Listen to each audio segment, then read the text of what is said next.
नमस्कार, जितने लोग वीडियो देख रहे हैं सबसे निवेदन है ये वीडियो शुरू से अंत तक देखिएगा। आज हम बात करेंगे खेसारी लाल यादव जी का होली सॉन्ग आया था भगनवा के फुआ और एक गरम गोदाम। जी हाँ, दोनों होली सॉन्ग ट्रेंडिंग नंबर 1 पर चल रहा है। जी हाँ, खेसारी यादव जी का होली सॉन्ग ट्रेंडिंग नंबर 1 पर चल रहा है। उसमें खेसारी यादव जी के साथ वीडियो में काम की थी दोनों यामिनी सिंह। जी हाँ, अभी नई सिंह आई है, मतलब वीडियो में काम करने वाली हीरोइन यामिनी सिंह, ये बहुत ही फेमस हो गई है अभी।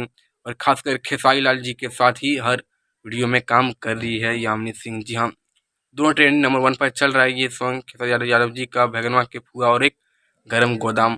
ये दोनों नहीं सुने तुरंत जाके सुन लीजिए, और बेहतरीन होली सॉन्ग है ये होली सॉन्ग आप लोग डीजे में बजा सकते हैं। और अभी ये होली सॉन्ग मैं अभी 2-3 बार सुन चुका हूँ, आप लोग नहीं सुने तुरंत जाके सुन लीजिए।